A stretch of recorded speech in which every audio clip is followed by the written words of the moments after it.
I gave a alien woman shelter. I didn't know it was mating season. Storm's arrival. The ion storm hit the Varen Highlands without warning, turning the evening sky into a canvas of violent purple and electric blue. Malik Rose secured the last window panel of his monitoring station, listening to the wind howl against the reinforced walls.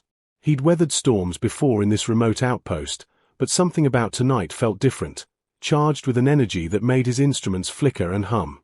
The proximity alert chimed just as the worst of the storm hit. Malik checked the thermal scanner and saw a heat signature near the eastern perimeter, moving erratically. Against his better judgment, he grabbed his emergency pack and ventured into the tempest. He found her collapsed against the shelter's outer wall, her form partially obscured by the swirling debris. She was humanoid but unmistakably not human.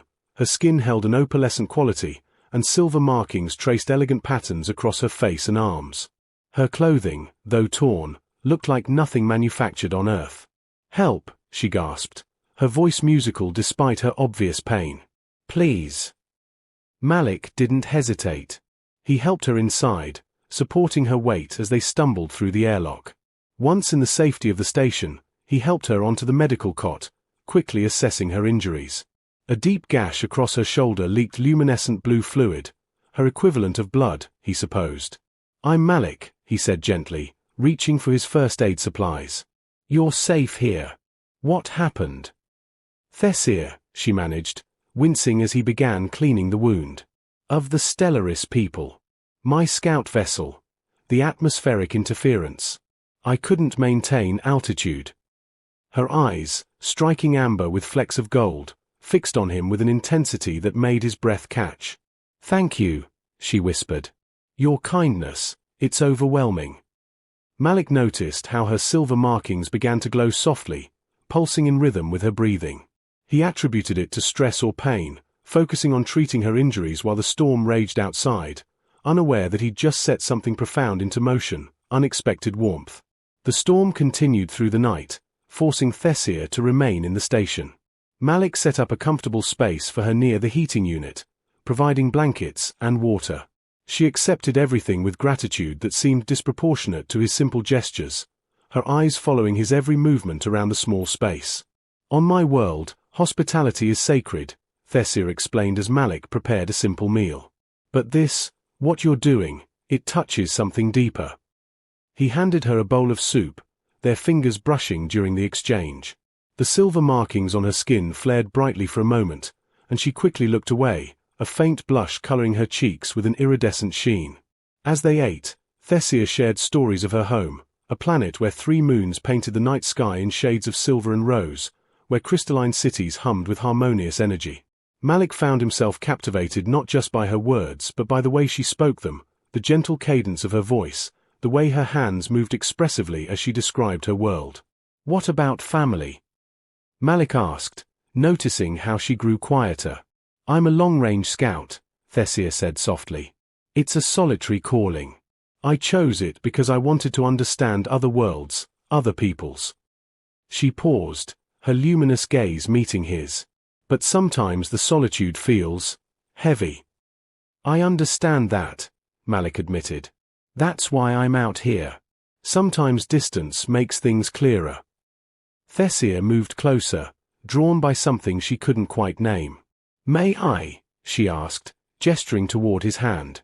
When he nodded, she gently traced the lines of his palm with her fingertip, studying the differences between their species with fascination. Her touch was warm, sending unexpected shivers through him. "You have strong hands," she murmured. "Hands that create, that help, that heal." The intimacy of the moment surprised them both. Thessia's markings glowed steadily now, creating soft patterns of light across the walls. She seemed unable to maintain the formal distance she'd initially kept, gravitating toward him like he possessed his own gravitational pull. "Tell me about human bonding customs," she asked suddenly, her voice barely above a whisper. "How do your people know when connection is significant?" Malik felt his heart rate increase at the question's implications. The revelation. Morning brought a temporary lull in the storm. Malik worked on analyzing the damage to Thessia's vessel using his equipment while she observed from nearby, closer than necessary, her presence a constant warmth at his shoulder. Malik, she said finally, her voice trembling slightly. I need to tell you something. I've been dishonest. Not intentionally, but by omission. He turned to face her fully, concerned by the distress in her expression. What is it?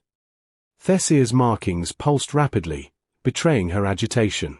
When I arrived, the timing. I didn't realize at first because the crash disoriented me, but... She took a steadying breath. Among my people, there is a season called the resonance. It happens once every few cycles, and during this time, our emotional responses intensify significantly. Okay, Malik said slowly, waiting for her to continue. Acts of kindness, of compassion, especially from someone we perceive as compatible. Her voice dropped. They trigger profound emotional and physical responses. What you've shown me, shelter, care, gentleness, my body and heart are interpreting these as courtship signals, as declarations of deep intention. Understanding dawned on Malik. So what you're feeling toward me is amplified by the season, Thessia finished, looking away in obvious embarrassment. But I need you to understand something crucial. The resonance doesn't create feelings from nothing. It intensifies what's already there, what might naturally develop over time. And more importantly, she met his eyes with fierce sincerity. True bonds cannot be forced. They must be chosen freely by both parties, regardless of season or circumstance. Malik processed this carefully. He could have taken advantage of the situation, of her vulnerability and heightened emotions. Instead, he reached out and gently took her hand. Thank you for telling me. And I want you to know, I won't use this against you or manipulate your feelings. Your trust means more to me than any opportunity. Thessia's eyes shimmered with unshed tears. On my world, such integrity is the highest virtue. You could have claimed the bond, and I would have been powerless to deny the season's pull. But that wouldn't be real, Malik said firmly. And you deserve real. You deserve choice. She squeezed his hand, her markings settling into a steady, peaceful glow. As do you. Healing and understanding. With the truth laid bare between them, a new dynamic emerged. Thessia and Malik established boundaries while still enjoying each other's company, their connection deepening through honest conversation rather than seasonal compulsion. The storm had passed, leaving crystalline skies that sparkled with stars neither had seen so clearly before. Thessia's ship repairs progressed slowly, giving them time, precious, unhurried time. They spent evenings on the station's observation deck, sharing the philosophies and dreams of their respective worlds. Malik learned that Stellarist culture valued emotional authenticity above all else, that their glowing markings were windows to their inner states, impossible to hide or fake. We evolved this way as a survival mechanism, Thessia explained, her fingers tracing patterns in the condensation on the window. Deception became biologically impossible. It forced us to build a society on radical honesty.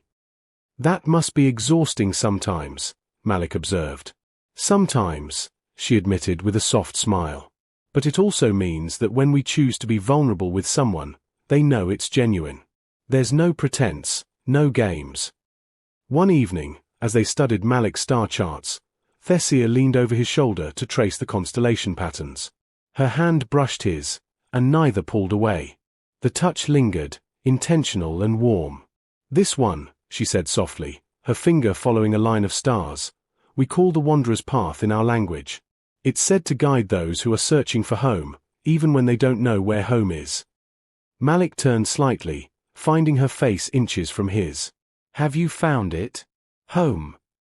Thessia's markings glowed with a tender rose-gold hue. I'm beginning to understand that home isn't always a place. Sometimes it's a person who sees you, truly sees you, and chooses to stay anyway.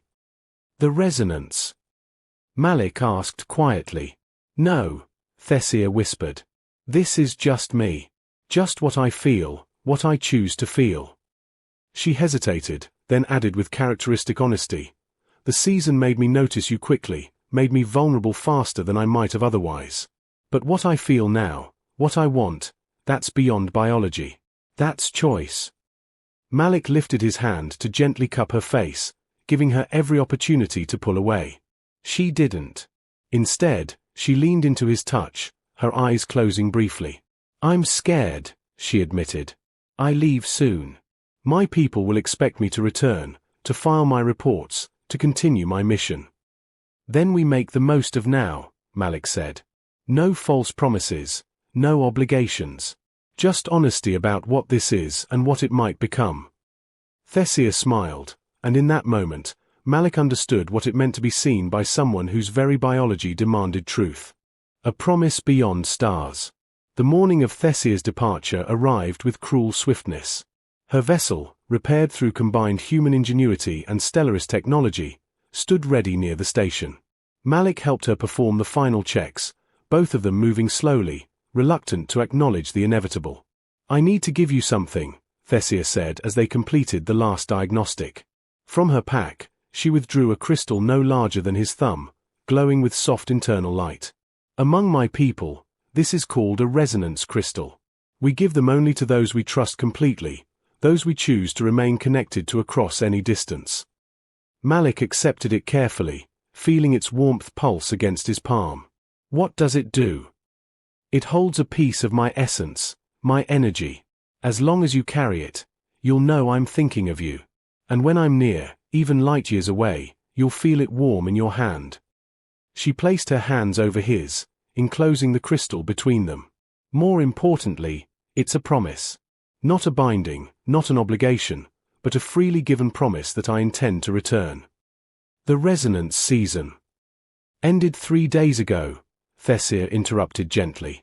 I didn't tell you because I wanted you to understand that what I feel now, what I choose now, has nothing to do with biology or timing. This is me, Malik. Just me, choosing you. The words hung between them, heavy with meaning. Malik pulled her close, and she came willingly, resting her head against his chest. They stood that way for a long moment, memorizing the feel of each other. I'll come back, Thessia promised. My next assignment cycle ends in 8 months. I'll request Earth as my destination. I'll be here, Malik said simply. Their kiss was tender, unhurried, a beginning rather than an ending. When they finally parted, Thessia's markings glowed with colors Malik had never seen before, a unique pattern she explained occurred only during moments of profound emotional truth. As her ship rose into the clearing sky, Malik watched until it became just another star among thousands. The crystal warmed in his hand, already keeping its promise. What had begun as shelter during a storm had transformed into something rare and precious, a connection built on dignity, patience, and radical honesty. He'd learned that true intimacy required vulnerability, that real romance began with respect, and that the strongest bonds were those chosen freely, not claimed by circumstance. The resonance season had brought Thessia to him, but it was their choices, mutual, honest, and brave, that would bring her back. Lessons from the stars. True connection cannot be forced by circumstance or biology. It must be chosen freely by open hearts. The greatest intimacy emerges not from perfect timing, but from respecting another's vulnerability and truth. Real romance begins when we see someone completely and choose to stay, not because we must, but because we want to.